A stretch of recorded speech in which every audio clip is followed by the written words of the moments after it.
Hello and welcome to the third day. I cannot believe that this is the third day of the So You Want to Be an Author Now What tele-summit. I am your host, Nikki Woods, and I just want to take not even 10 seconds, but I really want to thank you guys. Everybody has been so amazing about joining the calls. I've noticed that there are some people on every single time with questions every single time, and I think that is awesome. That just shows me that you're excited about the journey to becoming an author, and you're going to get it by any means necessary. And those are the kind of people I like to roll with. So I am really excited that you are a part of this call. Like I said, this is day 3. We started on Monday with Zara Green, who is co-author of Loving in the Grown Zone. And she really kind of set the stage for us about being an author and the benefits and some of the challenges, but why being an author not only changes your life, but changes the lives of others, but also how it can change your business, how it can expand your brand, and all of that good stuff. And then Finesse Mitchell was our guest speaker in the second session on Monday. And he, shared his unique story about becoming a published author, and he really talked about how the book was a tool he used to introduce himself into a whole different market. He's a comedian and he's an actor, but he wrote a relationship book. And so that kind of set the stage for him to be a relationship expert. So that was a really cool story because I don't think that people realize how many different ways you can leverage your book. So to hear his story, I thought it was a really beneficial part of the tele-summit. And then yesterday, early, we talked to Stephanie Bavaro, who is the founder of Grateful Woman Talks, and now the book Grateful Woman Talks, and how you collaborate and how you can use other brands to help, well, I shouldn't say use, but how you can collaborate with other brands, and together you can all build a bigger brand, and that's what Stephanie has done, and now she is writing an entirely different book, so I think it's going to be really exciting to see where her journey goes. And then we talked fiction with Kristen Keys, actor, producer, director, musician, and author now, Kristen Keys, and he talked about his how writing really saved his life and how he's been able to utilize it in every part, in every aspect of his career, from songwriting to script writing to novel writing, and how amazing it is once you become a published author. But he also talked about some very necessary steps to get there. So it has been awesome. You guys have been awesome, but I am really excited about today because today is the finale, and I have on 3 of my favorite people, and I think that you'll see why once we talk to them, but they all have great energies, and so I'm really excited to introduce you to our next guest. But just some housekeeping items before I forget, just some housekeeping items before we get started. We will be taking some questions and answers at the end of the call, so start writing those down. I'll let you know when I'll start opening up the queue and how you can, get in line to ask your questions. If you're going to share socially, make sure that you use the hashtag #BeAnAuthor because I want to be able to see every post and respond and share and love on you guys the way you've been loving on us. So use the hashtag #BeAnAuthor. Also, if you look at the email that I sent out, everybody's Twitter handle has been included, and you guys have been really, really awesome about when you share a nugget from a particular session that you include the speaker in there, and I really, really appreciate that because they have been sharing some good stuff that I think has been helpful for you guys, but has also been helpful to those who have not been able to attend. So I think that has been amazing as well. Also, a little bit later in the call, I'll be giving you some more information about some other opportunities that I have coming up that you might want to be a part of. And so I'm going to start giving you more detailed information about that. I've been kind of teasing it on these calls, but this is the last day, so I definitely want to make sure that we stay connected and that, I'm able to serve you the best way I know how. And that you get all of your needs met as well. Because at the end of the day, the goal of all of this is to give you the tips and the tools that you need and the information and education that you need to become a published author sooner rather than later. So hopefully, my lessons and the lessons of all of the speakers will shorten your learning curve just a little bit for you. Hopefully a lot, but if it's a little bit, I'll take that too. So just know that, like I said, we appreciate you sharing socially. Some of you guys have been, really, really great. I love Twitter, so whenever I see all of that love and energy, it just fires me up just that much more. So with that being said, I don't want to take any more time away from our next guest.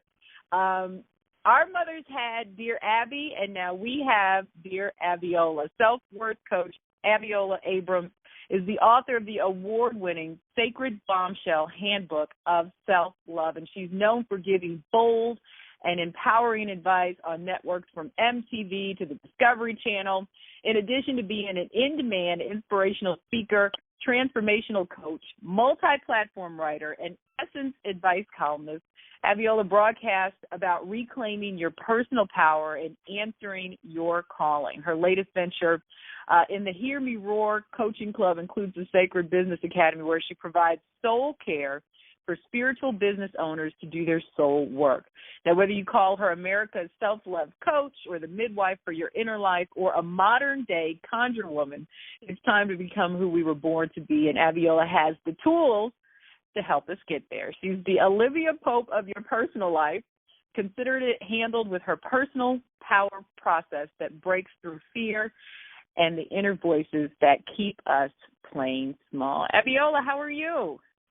I am jazzed, excited, and dancing it up here in the snow in New York for this conversation, Nikki. Thank you so much for having me.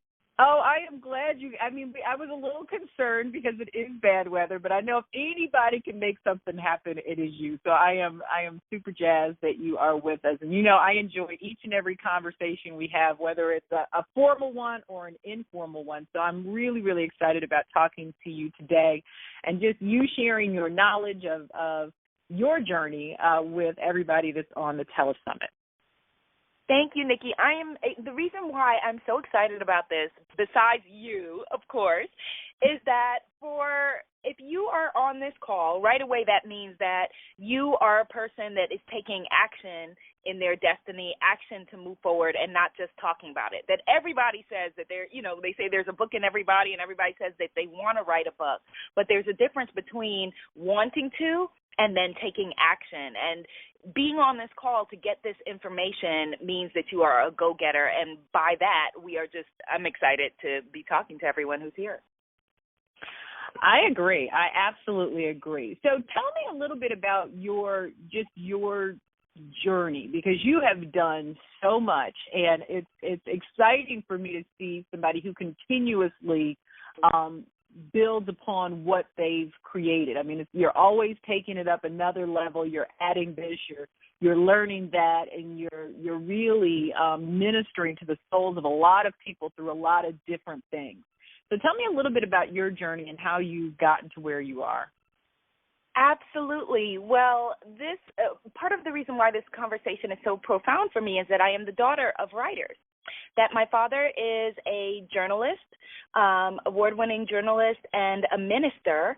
And as a kid, I saw him self-publishing his own books and saw, the books filled up in the garage and the car trunk different days, and, him selling them and all of that. And my mother is also, an incredible poet and writer, and I grew up with her quoting Shakespeare around the house. It's so funny. There's a news report today. Some woman, a Shakespearean British actress, came out saying, Shakespeare is for white people or something crazy like that. And I would urge you to go beyond your boxes. I grew up with my mom quoting Shakespeare. I love Shakespeare.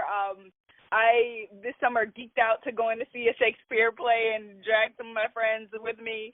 And so there's no box of who you are or what you fit into. Don't let other people define who you are. And so I grew up with writing, knowing that writing is a tool. You mentioned the writer, Nikki, who you said that writing saved his life. Writing saves my life on a daily basis. That early on that I learned how to journal, that in the summertime when everybody else was outside playing or we would go do a fun family activity, my father would then give a writing assignment because he was a writer. So it's like, yay, that was fun. All right, write about it. It's like, oh, man, do an assignment. So, from there I just learned that, the way that I could express myself, because I'm I was a very shy and introverted child was through my words and through my writing, through writing, poetry, theater, various types of things. And my undergraduate degree at Sarah Lawrence, one of my concentrations at Sarah Lawrence, you don't major, you concentrate. One of my concentrations was creative writing. And from there, I wrote a theater show that did really well that, when I was in my 20s, and it was at the Schomburg Center for Research in Black Culture here in New York, before an audience of that included Ozzie Davis and Ruby Dee. Oh, wow. And it was a lot at a young age. And so but from there, I went kind of back in my shell and became intimidated by the power of my own writing. And it wasn't until I was 30 that then I felt confident enough to be able to put my writing out in the world again. And my first book, Dare, we'll get into details about the different kinds of publishing and the different paths, I'm sure, as we talk. But Dare was published by Simon & Schuster, and it is someone called it a self-help book disguised as a novel. It's a story about a woman trying to find love and realizes that all the love is within. And my newest book, The Sacred Bombshell Handbook of Self-Love, is my first nonfiction venture, and it has set the platform for me, like you talked about with Finesse, that I was known for writing and coaching around love, sex, dating, and relationships. And one of my objectives with this book was really to set the platform for the general empowerment and self-love and self-worth coaching that I had been doing and put it on a broader stage. And so that's the power of what a book can do for you as the author and for your readers. And I think that's amazing. And I forgot that you had published a novel through Simon & Schuster. And now with this one, you self-published, correct? Yes, I did. And I still have 2 books on my Simon & Schuster deal. But I really thought that it was important. I wanted to get this book out into the world because I do a lot of talk shows and I'm in the media a lot. And you have to be able, one of the things that being an author and having your book allows you to do is to be able to leverage whatever publicity you're getting so that you could better serve your audience, that they may see me for 5 minutes on a TV show, but then there's nowhere to go. Like they can go to my blog, but there's nowhere to go for further information. So I really wanted this book out into the world, and self-publishing allows you to be able to move quicker than the big 6 publishers can. And so I still have 2 books left on my Simon & Schuster book deal, and at some point I will go back and fulfill that obligation and get those done. But the other thing is that the landscape has changed so much since 2008 when my first book came out.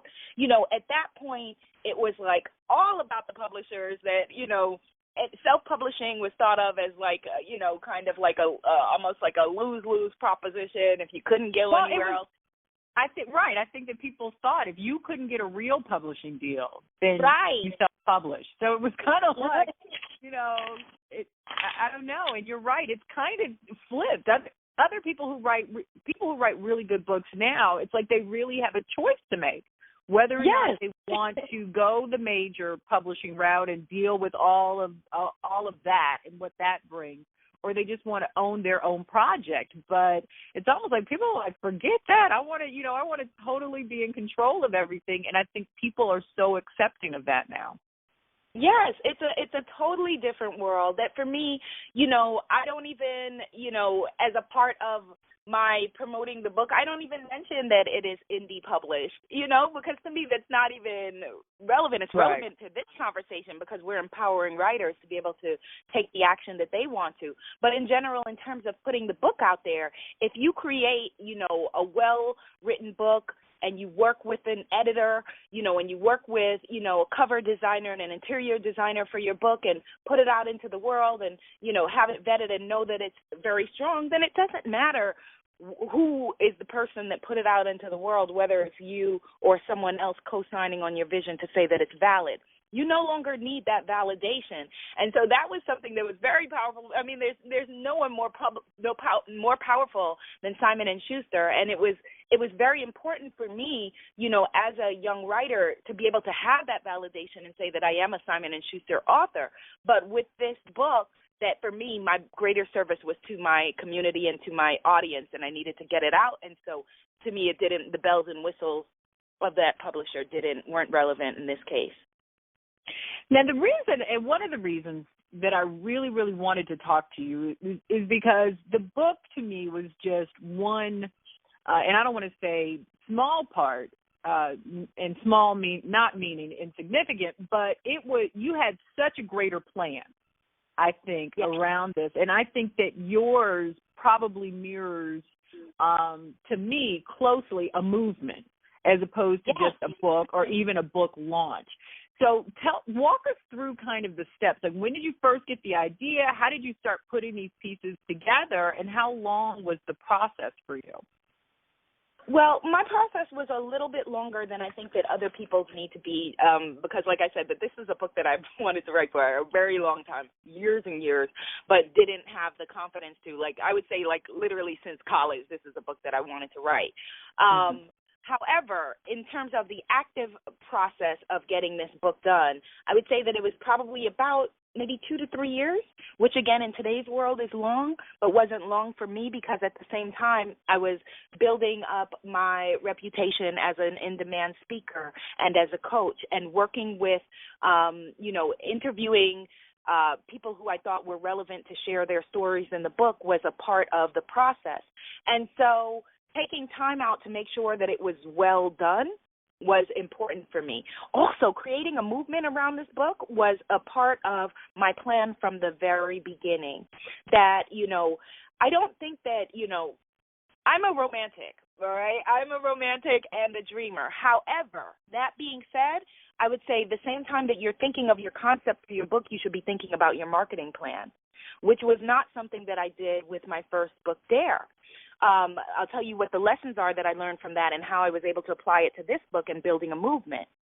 With Dare, I was, just as a creative soul, knowing that I wanted to tell this story, this fictional story about this woman that's kind of, farcical and satirical and lots of fun and, but empowering at the same time. But I didn't think about marketing. The book was incredibly challenging, even though it did well, very challenging for Simon & Schuster to market, and I'll tell you why. The story is about a sociologist who goes undercover in the world of hip-hop. Now, for Simon & Schuster, if they look at something and it has hip-hop in it, they say hip-hop book, and they put it on one shelf. Now, the people who are reading what is, considered at that time hip-hop fiction or hip-hop lit or whatever, street lit, are not the same people that want to read Abiola's little literary book about a sociologist and her self-love and her affirmations and her mantras. And so at that time they thought that the black audience was a monolith. They weren't able to perceive, as you can as an author having, your own autonomy over building your book and your vision. They weren't able to see that there are different pockets of different audiences. And just because we all may look alike to you doesn't mean we want to read the same things or we want to read different things at different times. And so, I was able with Dare to kind of wrestle the marketing away from them when I saw it tanking and do a relaunch myself to join a book tour by joint venturing with other authors and, going to various Black book websites which rescued the book and put it on a different place. With the Sacred Bombshell Handbook of Self-Love, I knew going in that I wanted to create a movement, a self-love movement around the fact that loving yourself is a revolutionary and evolutionary act. And so that being said, I wanted to use the book as a launching pad for me, but also for the idea of self-love and self-worth. And so my message is the star here, not me as the author. I'm going to say that again because that's really important, not only in this but in other things that you do. My mission, my message, my voice, what I'm putting out into the world, my offering as a coach and a speaker is the star, not Abiola. I'm the person that is bringing forward this information. You see, so it's a different place that I'm coming from, that the book is coming from a place of service. And I think that if you're trying to build a movement, that's a really powerful place to come from, rather than just saying, here's my book, buy my book. I have people sending me stuff saying, buy my book. Well, why? I don't know you. I don't know your book. Why should I buy your book? Abiola, if somebody doesn't tweet that, I mean to tell you. And that's one of the biggest things that I tell people that really, like you, it irritates me about social media because we forget that it's social. It's like if you want to walk up into a grocery store and just throw somebody, your book at them and say, buy my book. Right. And you can't get on social media. Social media is about service. It's about relationships. It's about information. It's about giving. It's not just about selling a product. Yes, and so that is the biggest thing. Like, I wanted to answer the question, what's in it for me? Because that's what people care about. People are self-concerned, as well they should be. What's in it for me? So what's in it for you as the person who is, partaking in this? So I launched the book with a webinar series similar to this tele-seminar series with, 11 women representing the 11 chapters in the book, and it was supposed to be an in-person series first, and there was a fire in the space in New York, and so I had to move it online. But that ended up being a blessing because then I was able to reach many more people than I would have in a theater in New York. And so, keeping those people engaged, creating badges that say, I am a sacred bombshell. You want to give people the goodies to spread your message and make it, their message that we're all a club, we're in this together. And using social media in that way was how I was able to build a movement around the book. And so what were the other different pieces? Because you've used the book, and I think what was really great about your movement is it wasn't like you stopped and you said, okay, I'm done with this. I don't want to do the dating, the relation. I don't want to do that anymore. I want to move to this now. There was none of that. And it's like you almost have to remind me that you used to do that because I'm so focused now on what you're doing. And it was kind of like, not a Jedi mind trick, but it was so seamless, and you just moved fluidly through them. And because you were giving us so much content and so much information, and the women were so powerful. I mean, I'm still getting your YouTube video alerts of things that you're continuing to do with this book. So it's kind of like there were just so many different pieces, and not in an overwhelming way, but you were able to serve so many different different audiences in different ways. So how did you come up with that plan? Did you sit down one day and say, okay, these are the things that I want to do, and this is how we're going to put it together? How did you go through that? Absolutely. I think that it's really important to have strategy meetings with yourself. People don't know that and don't do that because you feel like you're wasting time, like you should be doing something active. But strategizing is an active thing to do. And so I literally sat down, just like I would with a coaching client, and I did an overview of what my brand was and where I wanted it to be, and then built in the pieces that would build that bridge in between. And then you just declare yourself. You make it so obvious, like Nikki said, that you forget what the person was doing before. If you're rebranding yourself, which you can do. I mean, look, Steve Harvey, Finesse Mitchell, comedian to relationship expert. That's as big a jump as you would think. But you make it a seamless thing, and a book can help you do that, but also with the social media, the social media pieces that you put out. And so then I just started to just speak my talk, in terms of what I was doing and not apologize for it. I never once said, hey, I didn't feel the need to make an announcement and say, hey, you knew me as a love, sex, dating coach. Now I'm a self-love, self-worth coach, because you don't need to do that. It's like, the sun doesn't need to tell you it's shining. This is what I'm doing. This is what we're doing. I'm doing it for us. Let's go. And you just take it from there. And so I rebranded my blog as well. I think a blog can be a very important marketing piece of you sharing your book and sharing your mission or your message. Rebranded my blog as sacredbombshell.com. And this book is actually going to be the first in a series. So the next book that I have coming out next year is the Sacred Bombshells Business Bible, How to Answer and Rock Your Calling. And so then you just build on piece by piece in terms of what you have. There's no need to throw away what you've already built, but you just create a shift by figuring out what the gap is between where you are and where you want to be, and then you joint venture with people who are already doing it to, to help to share your message and share your cause. You create a like-minded community. And I think that's amazing because, like, we have been talking about collaborations a lot and how we, I think, as women, and even more so as women in business, and more so in women, in our own businesses, how we feel we just have to do it by ourselves. And for, if we decide that we want to venture with someone or collaborate with someone or, ask somebody to lend their strength to our business, where we might not be as strong, that it takes something away from us. And it makes us look like we're less than we are, as opposed to, realizing that we have strength in numbers. I think that that's amazing that you built your whole business on that. Absolutely, absolutely. That the fastest way to get what you want is to help someone else get what they want. And so, again, that comes back to what you were talking about that service piece. And the reason why we hate marketing and networking and those kinds of things, it sounds sleazy. Nobody likes to think, okay, well, I'm going to go and push my stuff on somebody. But if what you're offering, for example, in a fiction book, what you're offering is entertainment, a different way to see something. If you see what you're offering as really valuable, then you would do me a disservice by not offering it to me in a way that I can receive it. And so that's how you have to think of your work. And if your work is not fulfilling that, then go back to the lab, get back to the drawing board, and create something different. And I really like the idea of doing a brand assessment. I think that so many of us are so focused sometimes on what we're doing that we don't even stop to think about how other people are viewing what we're doing and what other people see as our brand, and to check in every once in a while and see what people really look to us for and what people really expect from us.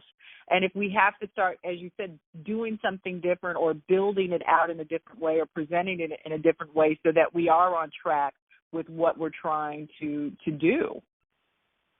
Yes, and walk your talk. I would say that it's not, I remember that there was this woman, and I think, Nikki, I can't remember, but I feel like I've spoken to you about this in a previous call, but there was this woman who I was wanting to include in, this tele-seminar series that I was doing, and my work since the time I was born has been around empowering women and girls. And so this person I thought was an empowering person, so they seem to me. But I do an audit of anyone I'm going to deal with because meshing myself with you, meshing my brand with your brand, I want to just make sure everything is on the up and up. And I went to her, I think it was her Twitter, and she was tweeting about, a show, which we all do, but she was talking about how big the person's nose was and how ugly the person's nose was. Well, that's okay if you want to think that in your own life, but if you're presenting yourself as a so-called empowerment coach and that's what you're tweeting, no, thank you. You're not somebody that I feel comfortable in dealing with because you're not walking your talk. I'm not going to expose my audience to someone like you. Right. So just be clean and be clear about what you're putting out there. Every single thing you put out, whether it's your Facebook page, your Instagram, your whatever, is a part of your voice and a part of your brand and a part of your book launch, your mission, what you're doing. Yeah, I was having this conversation, and you and I did talk about it, but I was having this conversation the other day, and I was like, I don't know anybody that just kind of hangs out on social media anymore, that it's right. This personal thing they do in their spare time. I mean, it's all about our brand and in our business and how we're serving others. I mean, I think if you look at most of the people that I roll with, their timelines, their Facebook posts, it's all about giving back to others. And it's like I don't even know who just hangs out. And so it's part of a bigger picture, and we have to be intentional about all of that. So I think that's great that you said that as well.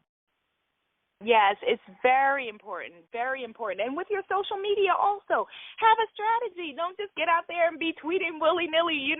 You can definitely do that, but have a strategy. Whatever you are doing, have a strategy. That my work is all, it comes from a sacred place, comes from us having a higher intention. Whatever your work is, have that voice. And then say, okay, I'm going to dedicate X amount of time to, there's so many social media platforms, you can't do everything. So say, okay, Twitter, Facebook, Facebook, Instagram, or whatever your top 3 are, and then figure out how you're going to dedicate your time to that. Also, one of the things, Nikki, that I really want to share is I learned this from Martha Stewart, from reading her I can't remember if it was her autobiography or her biography, but definitely one of the things you want to do is read the biographies and autobiographies of powerful people doing powerful things. And in her book, Nikki, what she said, what she was doing is exactly what I tried to do with this book and will continue to do with this book and everything else going forward. She said that she multi-platforms everything she does. And she wrote this before social media, but she said, if she cooks something on her cooking show, then she's going to have it in her magazine, and then she's going to sell it to you in Kmart, and then she's going to have it on her blog, and it's going to go out to her email newsletter. And so she's multi-platforming. So you don't have to continually reinvent the wheel. If there are things in your book that you can break down and make into tweets, if you can make them into Instagram photos, if you can then, leverage them for conversations on Facebook, take your content and break it down that way to be able to share it with your audience. And, we did talk about that. We had a caller that asked that question, and you really said it so eloquently. They asked, kind of like, won't people get sick of me? Like, if I'm Facebooking everything, why would they buy my book? And my biggest thing, I wanted to ask you about your YouTube videos and why that's such a big part of your marketing strategy. Do you find that there are people that ever say, I've seen everything that you've done in every place that you've done it? No, there's no one who is everywhere. There are people I have who, there's I would fans. There's a paper that was written years ago about how all that you need to be able to make a successful living in whatever you're doing is really to have these 1,000 true fans. So there are people I have, absolutely, that see everything, read everything, do everything, watch everything, and I adore and love them, but they still spend money with me because I'm adding value. And so right now, as a writer, as a whatever, the marketplace is flooded. So your book is not only competing with the books on the shelf next to it, your book is competing with the people watching Blackish, the people playing Candy Crush, the people who want to hang out with their kids. Mm-hmm. There's a lot going on. And so you have to be adding value for me to feel like, okay, I want to spend money with this person. And so I think of my YouTube channel really as my ministry, as, this is my ministry. This is what I'm putting out there. And so I know that I'm adding value. And so then when I say this is valuable, get my new, I have a meditation album coming out, Sacred Bombshell Meditation album, that the people who, have already gotten value by watching my meditation videos, et cetera, on YouTube will say, wow, okay, I know that she is a person of value, so I can pick this up and buy it. And so for me, that is key, that is also a big part of my strategy and something that in the coming year that actually I'm doubling up on, that I'm going to have weekly meditation and empowerment videos on YouTube as well as a weekly audio podcast. Again, it's all about adding value so that then people know that, okay, this is a trusted person that I can then feel comfortable with helping me to launch my vision. And I read a report somewhere. I mean, people really don't even, in this day and age, because there's so much free information and contact and free content and free valuable information and content, is that people don't really buy unless they trust you already. So They don't cold buy much anymore. They Google you, they watch you, they get on your email list, they read your blog, they read all of this free content before they decide, okay, I like her, I trust her, I know him, and I know he's going to, whatever he puts out is going to be of value, and so I'll support. So if you're not doing that, then you're putting yourself, behind in an already, like you said, really crowded market.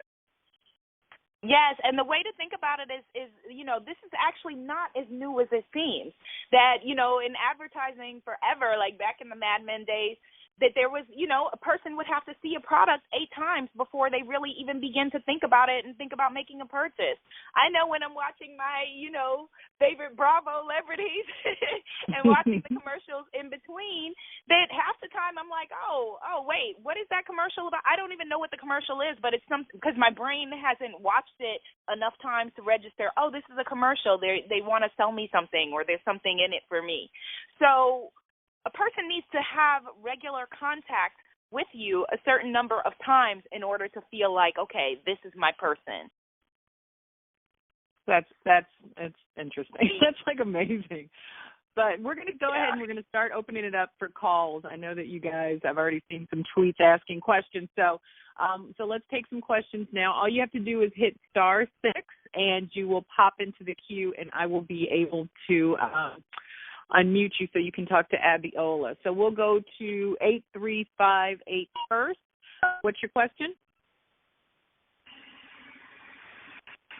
Hello? Hello?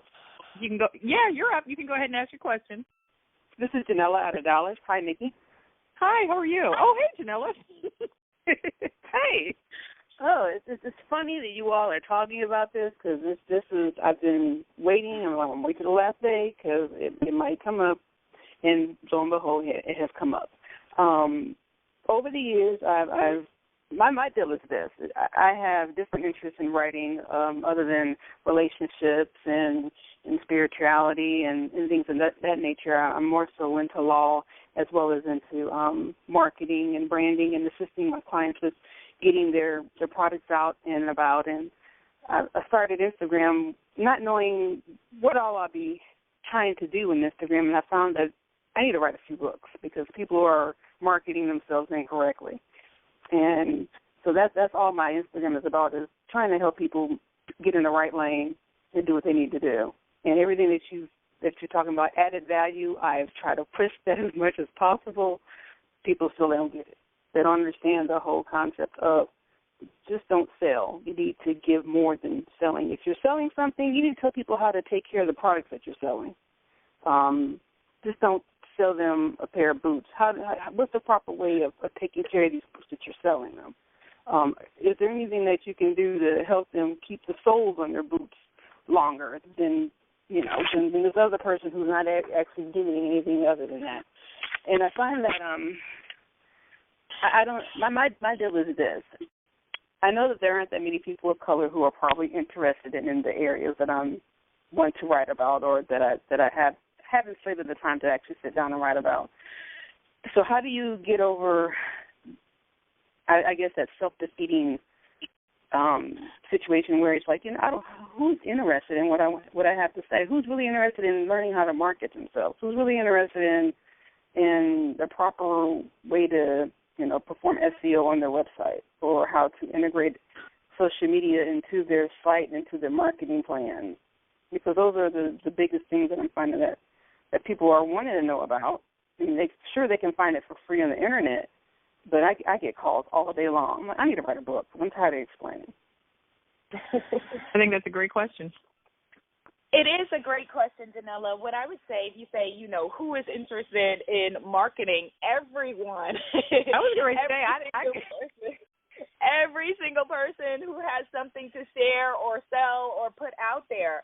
That, I happen to have a passion for marketing, just like you do, Janella, that my first internship in college, one of my first internships was with McGraw-Hill Publishing in the textbook division, and I was in the textbook marketing division. So from learning how to market textbooks, like, if you can market boring textbooks, you can market anything. And so what I would say to you, Janella, is in order to be able to find your audience, now, this is going to sound counterintuitive. Rather than, just like Nikki and I just said, that everybody is interested in marketing, just because everyone is interested in it, you can't try to serve everyone. Because when something is too broad, that, it then can't reach the people that you need to reach. So I would say niche down. Find your niche, which is not necessarily being a woman of color or a black woman. Be counterintuitive. That your niche might be, people who are working in law. It may be just marketing for spiritual business owners. It may be marketing for people who are wanting to rebrand themselves as executives in their company. Find a niche, because when you find a niche and you're speaking to a specific tribe of people, then you can speak their language. Like if you're doing, marketing for, I don't know, people who are for self-help authors, for example. Now you can speak my language. If you came to me and were trying to sell me your services, you can say, well, Abiola, what I'm doing is tribe building, blah, blah, blah, blah, and you can speak it in a very specific way that would be different than marketing Pepsi or Coke. You see what I'm saying? And so Then when you niche down and figure out exactly who your product is for and who you are speaking to, then you can go where those people are. Are all of the lawyers on a forum somewhere? Are all of the, jewelry makers, if you're marketing for jewelry makers, are they all on an online club or an in-person meetup group? Then you can be able to niche down. And after you do that, then you can slowly build back up and add tribes. And it may be the same exact product that you're selling that's marketing for, business owners and then marketing for authors. But I don't know that. I'm going to buy the one that speaks to me. So find a tribe, make it really, really small. The more, they say the riches are in the niches, the smaller and more specific that you can make your tribe, the better. And it doesn't have to be race-based. I would actually say in this case it should not be. And then you can speak directly to them. Does that make sense? That makes a lot of sense. Very good. Thanks, Janella. Yeah. And one thing I would just add on to that is because when I talk to my clients, I describe it as a target that we're trying to hit. And you have the bullseye, and I'm going to give you a sponge filled with paint. And when you throw it, obviously we want to hit the bullseye and we want to cover it completely. But then there's always that splatter of paint. So even though you're talking to a certain person and you're super serving your tribe, it's always going to spill over somehow. So it's not like, the only person that will ever buy your book is a jewelry maker. It's going to speak to somebody else, but you want to speak to that target audience so that they feel super served and they become really, really loyal to you because you're talking directly to them. Yes. So we are going to take the next call, 7191. You are up. What's your question? Hello, everyone. Hey. This is Shaquita. Hi. I just got one question. I'm confused on which direction I should go in. I have like a million ideas, and I don't know whether I should stay with nonfiction or fiction, or should I write both, or would it be confusing to the audience if I do? Should you stay with nonfiction or fiction? And then what was the last part of what you said before you said would it be confusing to the audience? Uh-huh. Can she do both without it being confusing? You can do both without it being confusing, but not at the same time. Not at the same time. That, one time I had this, I was fortunate enough to have this incredible conversation with Melvin Van Peebles, who is this Renaissance man who directed blaxploitation movies, and he's also, composes movies and composes music in French and writes poetry and does all these incredible things. And I said, how do I know if something is a short film, because it's part of my story that we didn't have time to get into today. Back in the days, way back in the days, I directed short art films. How do I know if something's a short art film, a theater production, a play, a poem, a book, a nonfiction play? He said, let the work speak to you about what it needs to be.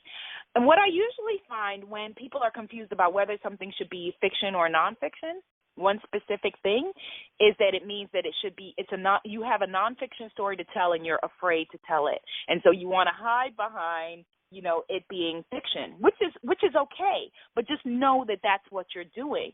That what you may want to do is first dedicate the time to writing the project as a nonfiction project. Okay, no one else has to read it, but having the courage to sit down and say, I'm going to tell this story, whatever it is, in a clear nonfiction way. And then if you feel too exposed after that, I say lean into the feeling of being exposed because that's usually where the goods are. But if you're not there yet, that's fine. And then you can fictionalize it and move from there. But usually if we have something to tell, like I know for a fact that, in my first book there that I was writing about the end of my marriage and the heartbreak that I was feeling. But I didn't feel courageous at the time to be like, here's a book about my heartbreak. And so, it was kind of couched in a character that was very much when people read it who know me are like, okay, so Maya's you. All right. So, you may have like all of these ideas, but you can't do them all at the same time. That's going to leave you feeling scattered, and that's not going to serve you or serve your work.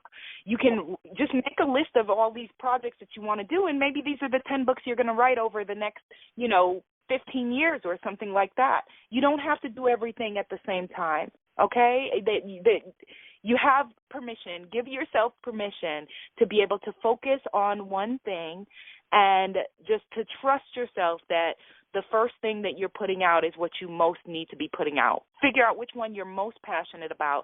And like I said, write it just for you from the place of, okay, I'm going to tell this as I'm going to tell my story.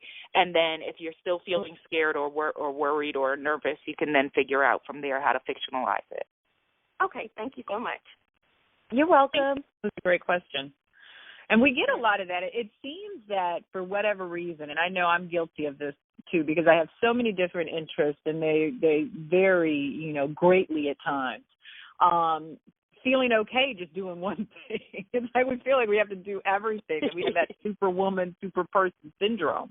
But it's okay just to focus on something. Yes, that, here's one of the things, like, people say to me all the time, they're like, you do everything. And I say, nope, no. I don't do everything. I do one thing on many different platforms. So it may look like, wow, you do everything. Nope, I do one thing. I help women to answer their calling. That's it. That's all I do. I may be doing it on a stage. I may be doing it on a TV show. I may be doing it in a book or a column or whatever. But that's the one thing that I do. Find your one thing, and then you may have different parts of it. Now, there are different parts of it in the Sacred Bombshell book franchise. Like I mentioned, I have the business one coming out next year. I have, the meditation CD. I have affirmation cards. I have different things around it, but it's still the one thing. I think one thing that helped me a lot, and maybe this is something that you do or you work with your clients, but I'd be interested in getting your feedback. One thing, just like you said, you know exactly what the end result is of whatever you do. So when you say you do that one thing, you've figured out what that end result is that you want everybody to walk away with once they've seen or read or listened to. And so that was important for me, like to figure out what is that mission statement? What is going to be the end result of whatever I do? And do you think that people need to do more of that? I mean, it's like we look at businesses and how they have their mission statements, but what about for brands and for, personal mission statements? It's everything, Nikki. That actually is the first thing that I have people do. Actually, I think it's an assignment in my book. It's the first thing that I have coaching clients do is to create a mission statement for their brand, for their life. Because once you have a very firm mission statement, you can then know whether something is for you or not for you. So I may have all kinds of ideas. I'm passionate about fashion. I love, watching. There's a new show called House of DVF, and going on. But that, it's how you can distinguish between something is whether it's a hobby or whether it's a part of what you're doing. Fashion, I'm not a fashionista. It's my hobby. It's not anything that I would put out into the world as my work because it's not a part of my mission. That when I was able to be honest with myself and get real with myself and create a solid mission statement for who I am and who my brand is, now then people come to me all the time with all kinds of offers. Here, do you want to do this? Do you want to advertise this? Do you want to stand up for this? Do you want to? I can sponsor you for that. Here's some more. And I can look at my mission statement and say, nope. Nope, thanks for thinking of me, but no thank you. And you can't do that if you are not firm and clear about who you are and about what your mission is, what your mission statement is for your brand, your book, for your work, for your offering. Yeah, my dad, when he taught me how to play dominoes, he would always say, "All money isn't good money," meaning you can take the win now, but you might lose in the end because you're too eager to try to beat somebody.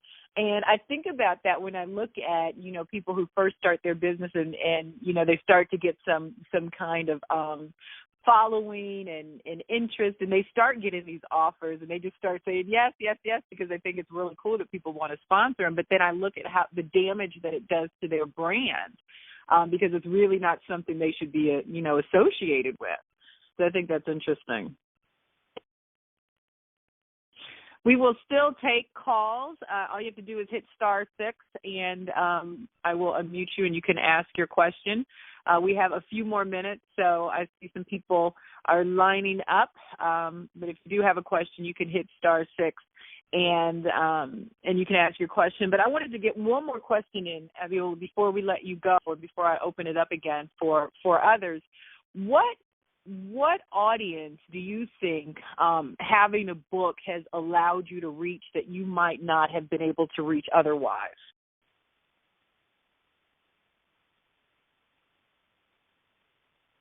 Abiola, did I lose you?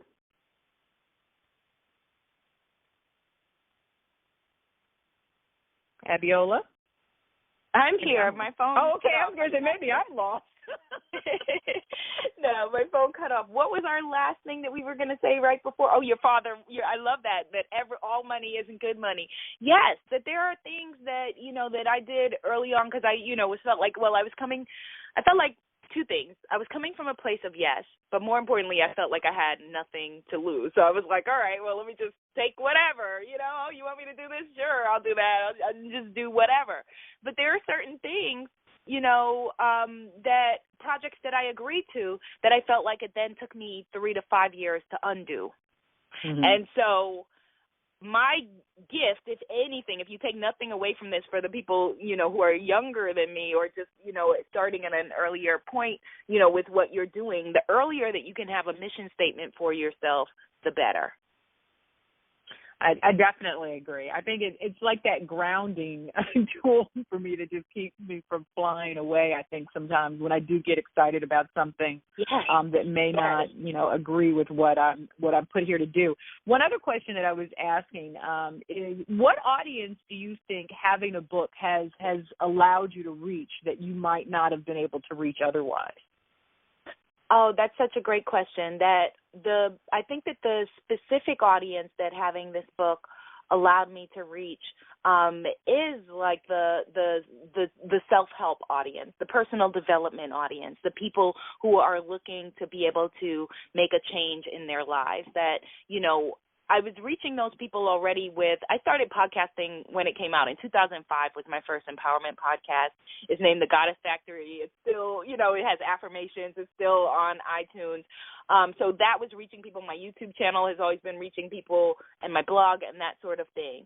But I'm able now to serve my audience in a very different way by being able to say specifically, okay, like for the young woman who called up earlier who was dealing with fear, turn to my chapter on that and read that. Like I'm able to specifically be able to direct people in a way to empower them to be able to say, okay, well, if you want to meditate and you hate meditation, I got a chapter for you. I can then be able to serve people in a more specific way than even with my blog.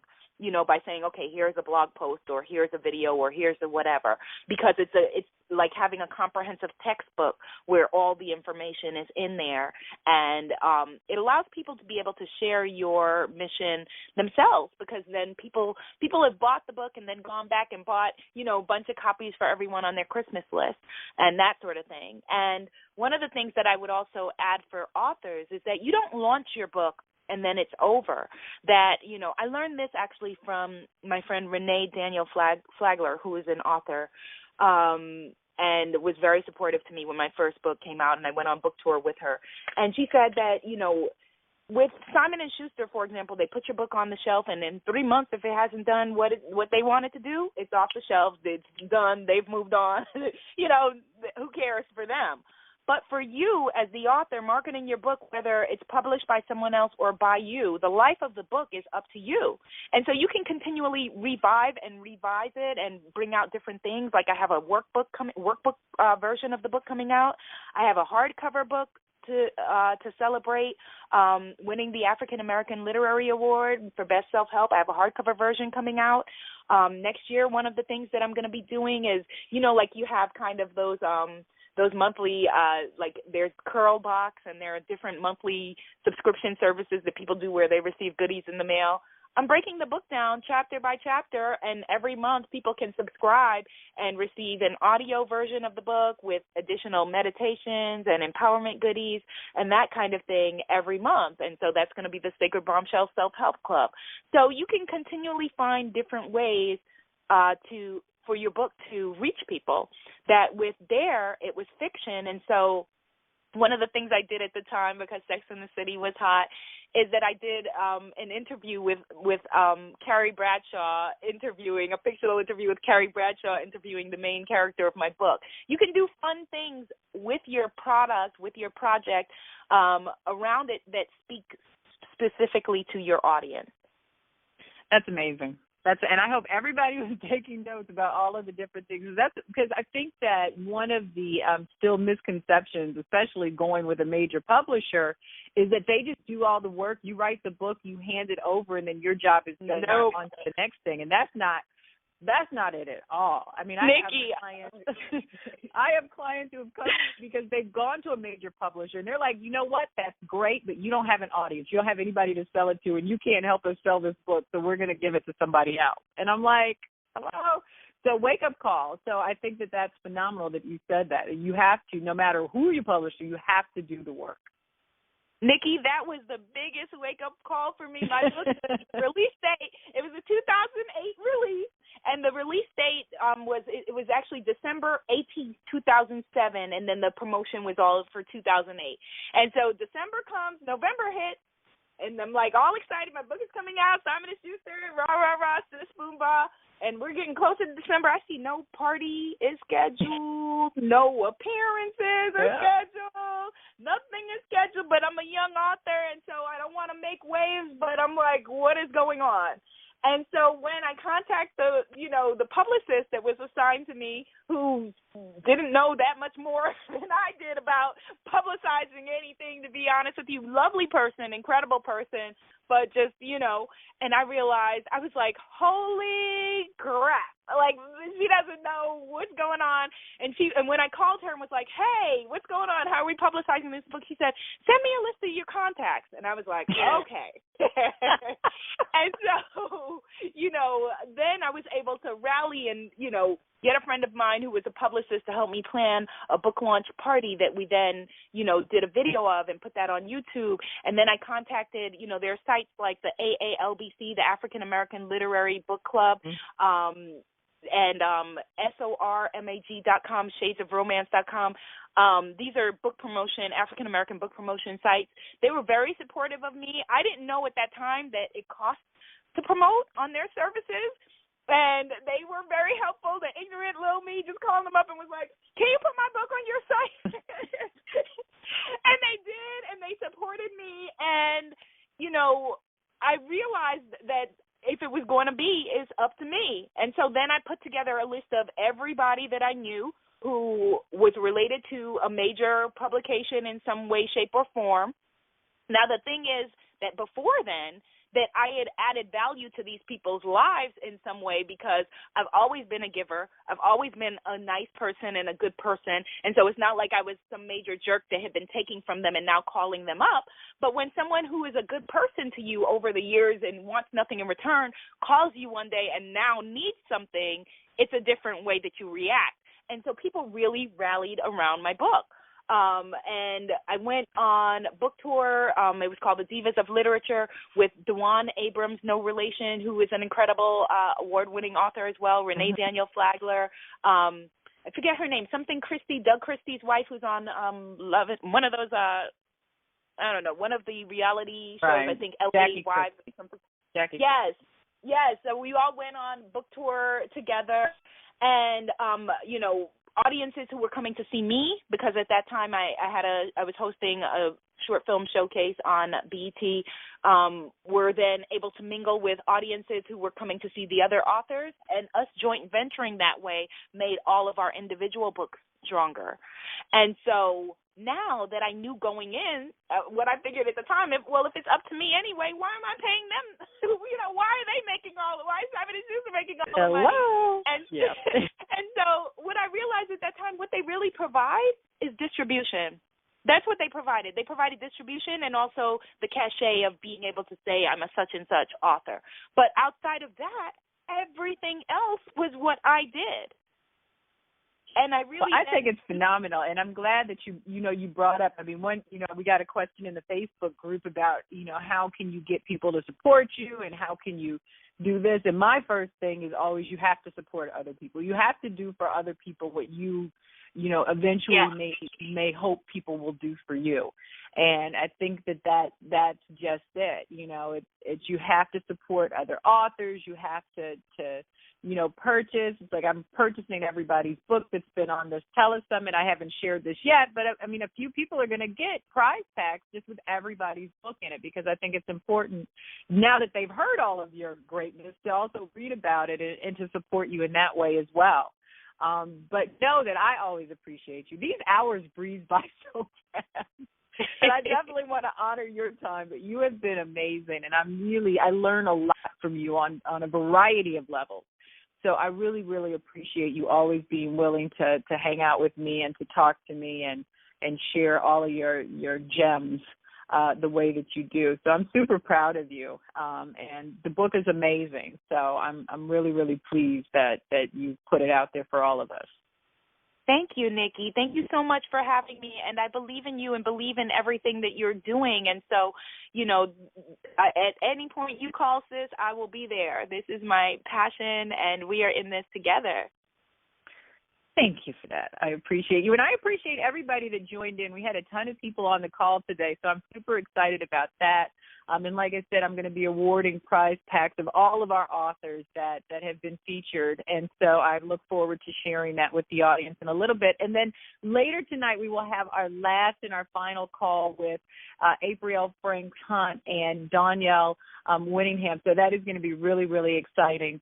But I appreciate everybody, as I said before. Thank you for sharing so much. There are some golden nuggets that are now floating around Twitter, so I appreciate you for that. And I hope that you all will have a wonderful day until we talk again later. Thanks, Abiola. Thank you. Bye-bye.